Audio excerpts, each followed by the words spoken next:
দেখেন আজকে ওয়েদারের অবস্থা। গতকালকে ছিল অনেক সুন্দর, একদম রোদ, আর আজকে সকাল থেকে একদম মেঘলা ছিল।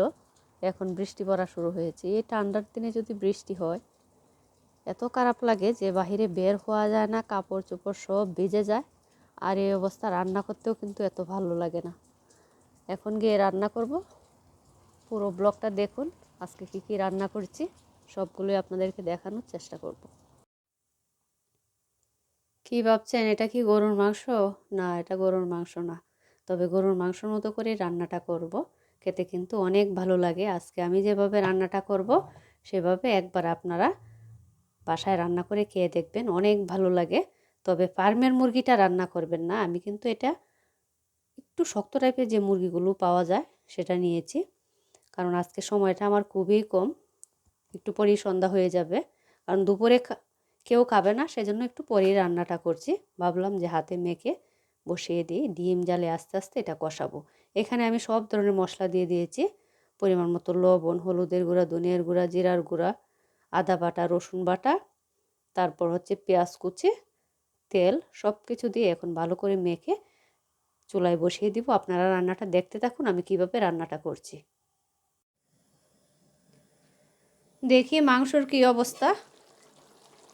মাশাআল্লাহ, দেখুন কত পানি বের হয়েছে।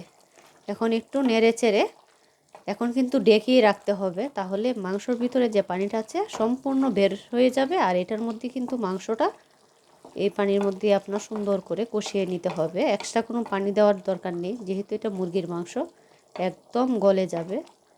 আর আপনারা কি ভাবছেন যেভাবে রান্না করলে কাঁচা কাঁচা গন্ধ করবে? কখনোই না, কারণ মাংস আর হচ্ছে আপনার মশলা ভালো করে কষাবো কিন্তু এখন, সেজন্য কাঁচা গন্ধটা।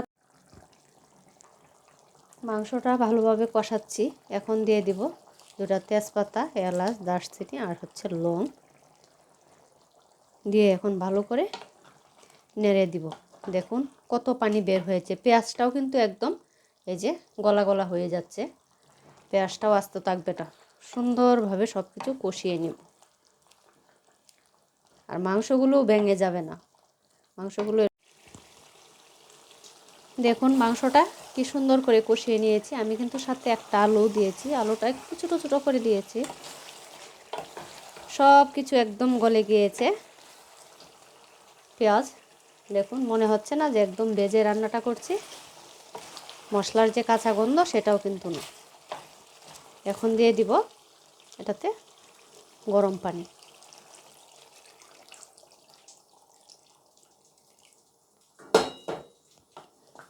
এটা একদম বোনাও হবে না, আবার একবারে ঝুলোও হবে না। কত সহজভাবে মজার চিকেন তরকারি রান্না করে নিলাম। কালারটা কিন্তু অসাধারণ হয়েছে।